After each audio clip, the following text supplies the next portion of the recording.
has said that through advertising and putting up posts on social media about the US federal election, that you're not allowed to say about certain candidates or to try and persuade voters in how you want to vote and operate, which this is a breach of our Freedom of Speech Act that the United States does have. And it's wrong that people in the United States cannot voice their opinions about the federal election to try and persuade voting.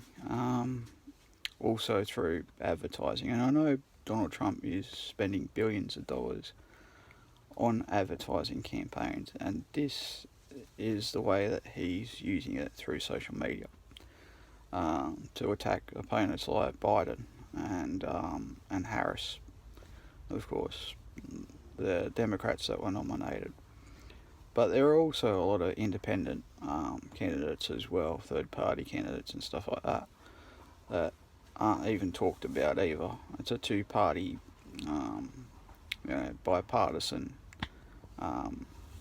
system that we have, that the United States has, and also many other democratic countries around the world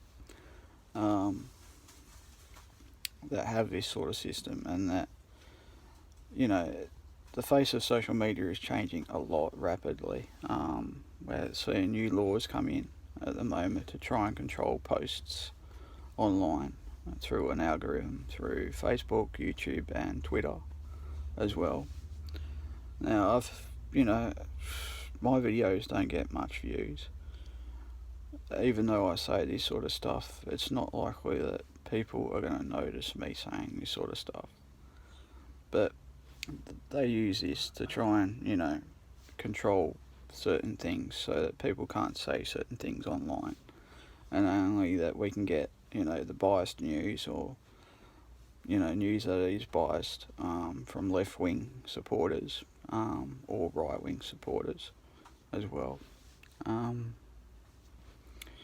it's wrong that freedom of speech is actually being taken, the rights of it is actually being taken from us online as well. And we're seeing big people like David Icke be taken down because of it, because he comes out with conspiracy theories. So even if you put up a blog online about conspiracy theories about the coronavirus or COVID-19, you're most likely going to have it flagged and your videos taken down or scrutinised over that. Even posts on Facebook are now being watched as well. So we're living in this, this 1984 dystopian society where we're being controlled by someone else, and someone else doesn't like us talking out about certain things as well.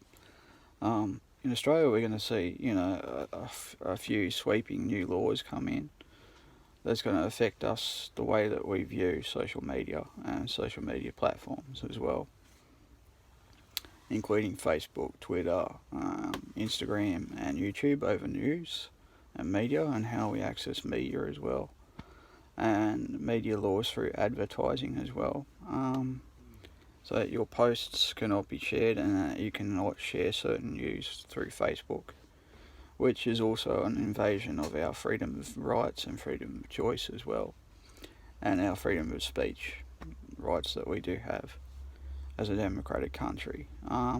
Some of these new laws are unconstitutional as well, and this is not a good way to actually support these laws at all. I mean, people in Victoria right now are facing the government to actually come in and arrest you if you say anything about, protesting